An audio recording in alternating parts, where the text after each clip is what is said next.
What's up guys, Joe tutorial.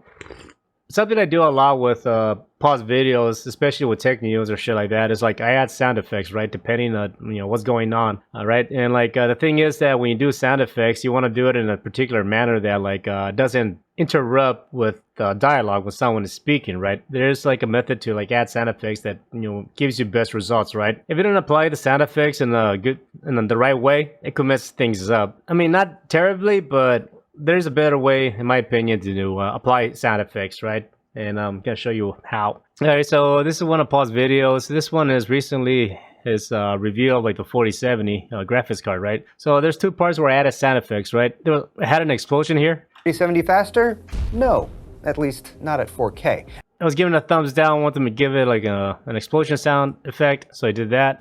No, at least. So that's one, and also did another one where he was talking about Jensen and like how Nvidia, they're selling the card at a not too reasonable price, right? So I want to add like the money sound, the cha-ching. 50% more money, which means the benefits of technological advancements. All right, so the main thing I did with these sound effects is simply that like probably the best thing you could do, in my opinion, is that you want to add the sound effects when Paul is not speaking, in like that little millisecond of him like not talking, right? So if I zoom in here, more money, which means the benefit. More money, which means the benefits of.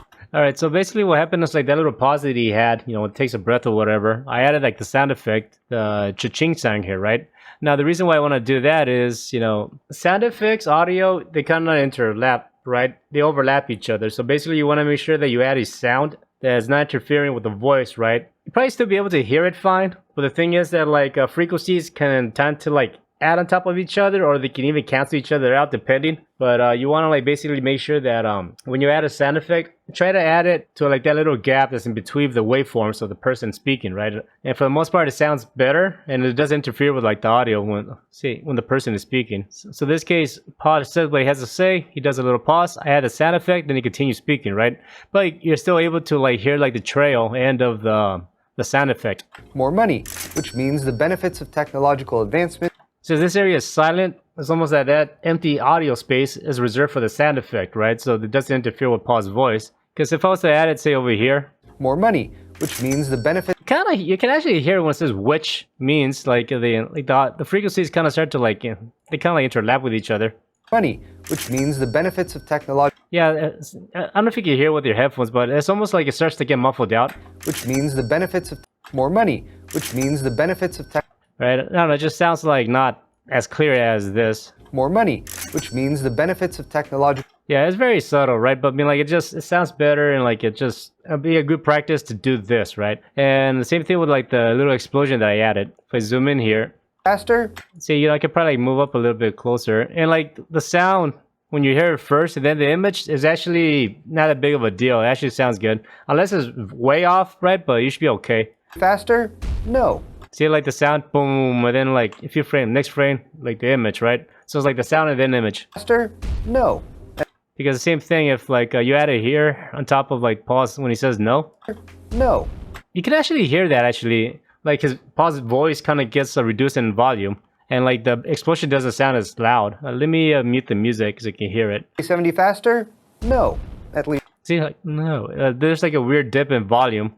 If we put it back over here. There's like that empty space over here. 70 faster? No. No. See, like the no pops out more. It's kind of interesting, right? Let me see. I want to end with this. Let's see if I can find it. So we go to like the waveform. Faster? No. See, no. This is where pause like says no, right? Let's see. Try to like line this up. Faster? No. Faster? No. So this is like usually the voice of a person when they're speaking, they're more here in the center of like the audio waveform, right from like 0 to 20K here. Usually for the most part of the audio from the voice, most of like the clarity comes from here, right? So you can see Paul says no. No. No.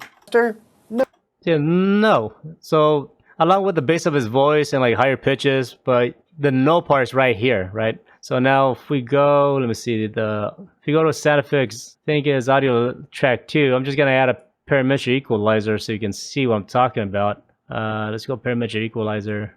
And now if we add the explosion,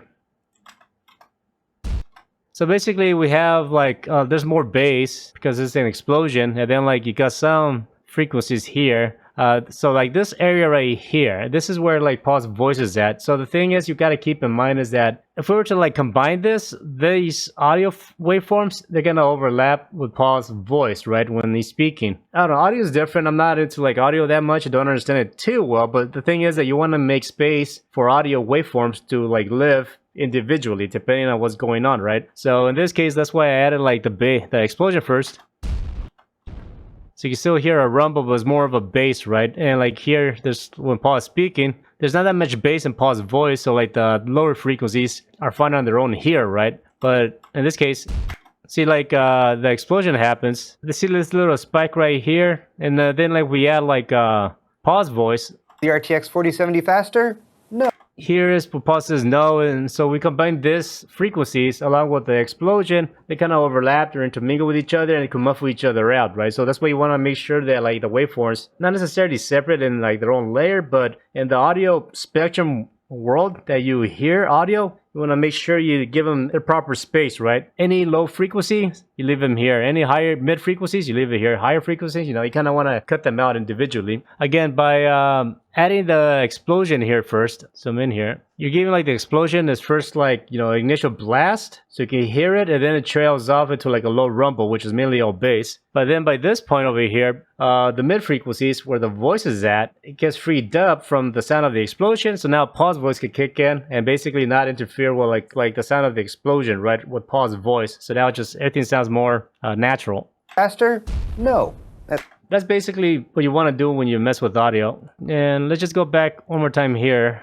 Since this is a higher frequency, Money, which if we go with a cha-ching sound effect, see, this is more, it takes up more space overall from like the low bass to like the higher frequencies. So yeah, again, if we like we go to like Paul's voice, cost 50% more money, which means so yeah, you know, like the cha-ching area will basically eat up all this section of like audio, and then like it interferes with Paul's voice. You know, it can get louder or they can cancel each other out, so it's muffled or a little distorted, right? So that's why you want to like try to like add sound effects in areas where there's silence, so they don't interfere with each other, right? It just sounds better, you know. money, which means the benefits of technology. Yeah, little things like that makes a difference. That's all I got for you. Hope it helps. Yeah, definitely. Once you like start mixing audio, you kind of like learn those little things, and like yeah, you want to like basically make sure. It's not like color when like, I mean, in a way it is. If you mix all the colors together, what happens? It gets bright, right? You get white. With audio, it kind of works different. Like depending on what happens, either like it can get distorted because you're mixing a bunch of audio together, or if the waveforms kind of like are at opposite ends, like it can actually cancel each other out in the dips. That's where sometimes when you're hearing people talking, you hear like certain sound effects or too many people are talking to the same mic. Like you can hear like the audio kind of dip or whatever because like the audio is like canceling each other out. I'm not into audio that much at the moment, but this is as much as I know at the moment. Anyways, that's all I got for you. If the video helps you out, you know, here's some QR codes to help me buy some caffeine so I can wake up and make more tutorials for you guys. Thanks for hanging out with me for a bit. Really appreciate it. Take care and peace.